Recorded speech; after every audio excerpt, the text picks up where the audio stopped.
Hi, good morning everybody. Jim here. Today, if you see behind me, I have two new varieties of Haskap. There's a blue moon and this other one over here is a blue sweet berry. I'm going to plant both of these. These are going to augment or add some variety to the other type of Haskaps that I have. They're sugar pie Elderberry Haskaps. I don't know if that's just a name they came up with, but I know at least those are all at least one type, and there's 4 bushes out there, and then these are one of each separate type. So I'll go around and I'll show you where I'm going to plant them, just kind of to cover the spread so that they can all interpollinate. And I have 6 elderberry cuttings. Last week I did two larger actual plants at my other property. But these cuttings, I just wanted to show, when you do a cutting, this will kind of show you what you can cut off of your own bushes and how you can plant them. And I'm not going to do any crazy digging. I'm just going to stick them in the ground. I'm going to do a couple where there is sheet mulching, and then I'm going to do a couple on the edge of this annual garden plot. And just do it on the edge there just to see how well they grow and if there's really a difference. The price difference between getting 3 elderberry cuttings and 6 is, minuscule, if any difference.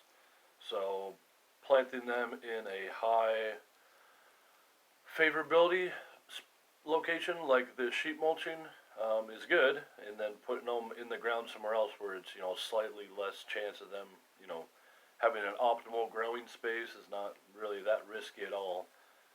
But I'm not going to sheet mulch my entire land. That'd be ridiculous. And I need to start getting more stuff in the ground overall, because as you can see, you'll see that I have a lot of things that are not grasses that are growing up. But I still need to be adding food and other more diverse and more complex food-bearing plants throughout my property to keep converting it overall to a food forest. I don't want to have an area where it's just right outside this window. I don't want it to just be, oh, here's food here, food here, and food there, and then the rest of my half an acre is just grass and a couple of walkways. So I'm just going to go around and just kind of randomly just plant them. In fact, just thinking about it, I think I'm going to put all 6 of these elderberries, I'm going to put them on the edge of walkways. And I'll show you, I'm going to stay away from the trees that are already growing, but I'll just pick a place in between on the edge of a walkway, plant it a couple of, 2-3 feet inland from the walkway.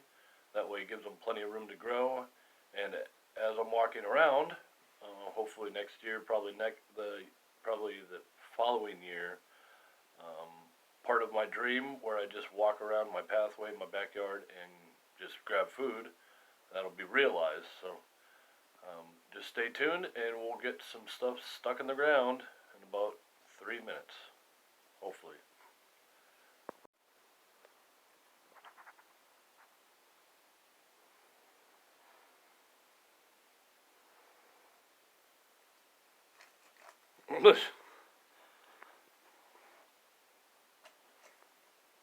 That's my Haskap. That's my Haskap. Boosh.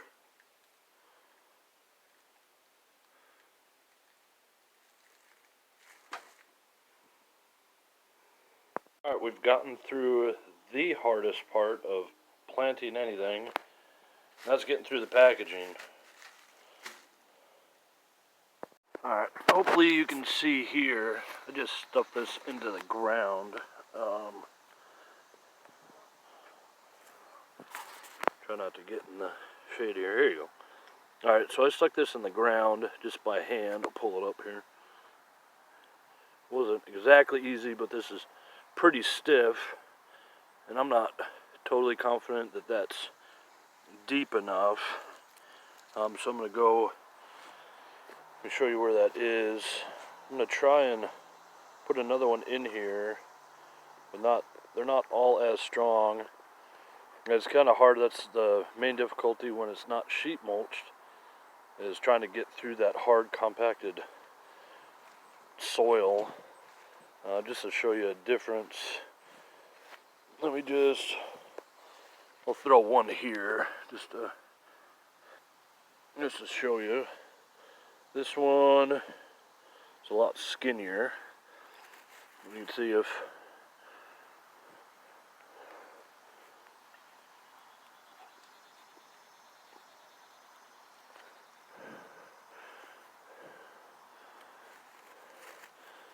what this is.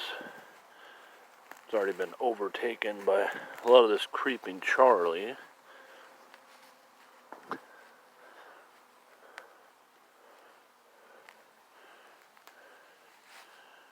Let's see. Yeah, I beat it up pretty bad. Well, it looks like for some of these areas they've been sheet mulched, but they're not very thick. Not like at my other property, where all the soil is super moist. That was sheet mulched a lot better than this. So I will have to use just that little shovel, I think, to get in here. Yeah, let's go take a look at over here. Sorry for running around here. Let me just grab a couple of these. I just want to show you the difference between an area that was sheet mulched well, and an area that we had, a little bit of cardboard, and we put a ½ an inch or something of wood chips on top. So if we move all this,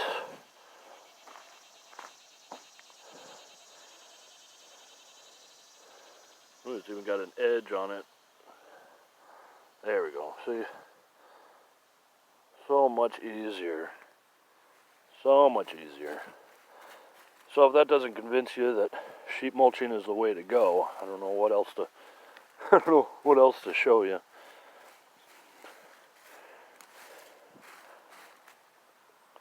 So there's one more. So I'll grab my little shovel and dig little depressions, and the idea is to put one. So I put one over there, and I think I'll end up putting one over there because I started. Then I'll dig down here. I'll put one there and there, there and there. So at least this whole swooping area will have some elderberries growing there. And then for the Haskaps, I have one type, and there's one here, two there. See if I can get my fingers right here. Roughly where my two fingers are, there's two more, and there's two more down on the other side of that bird feeder walkway. So I was thinking I'll put one roughly on this corner, I'll put one roughly on that corner, and then I wanted to put one over here, I was actually thinking of putting it right where I just put that elderberry, so I might end up putting it right there, or somewhere else. I know these things are all going to get a lot bigger, but I'm not too worried about them crowding each other out. Just trim them or prune them to size, give them all a chance to live. Example of a quick and dirty way to plant a cutting. I just reached in there with my little shovel and did that, and then I just ripped up grass around here to mulch it. Make it pretty quick and easy. So I got 3 more. Here we are on the far side of these sunchokes. Oh, sorry, I got some grass in there. I'm just gonna stick one right here, just for the heck of it, I suppose. There's a black cherry bush right there, and I'll put one straight in the center there. Alright, so I've got all those planted, and I just wanted to reiterate, I really wish that this area behind me, this pathway, whatever, I wish I had sheet mulched it and added a lot more wood chips. This amount that I added here, if you watch my video about starting my raised beds, I put about 6 to 8 inches in there, and I went even deeper on my other property and just a little bit more work would have made the soil a lot better to be able to plant into. And I'm sure all these things, I'm putting them in dirt, so they'll be all right. But the big difference between that first planting where I just moved some wood chips around, versus cutting through grass and creeping Charlie and all these other things. So I'm gonna grab these two other Haskaps and plant these out. But it's gonna be harder to plant those, much more than those cuttings. It's kind of a bummer.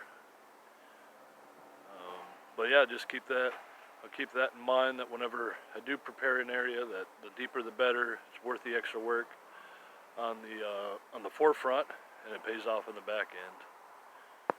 So I've got the one Haskap planted there, and that original cutting, if you can see it, that's planted there. And backing up, planted the other one right there. There it is. Now this soil is so dry, it's bad. Well, not as great as I would want it to be, so I'm going to grab some wood chips from my pile over here and at least spread it around in this area. But I'm not going to bore you with that. I'm sure everything else is growing just fine here, so it's not that big of a deal. But really, this goes to show that that's why a lot of this stuff is growing in right here. It's just not nearly deep enough.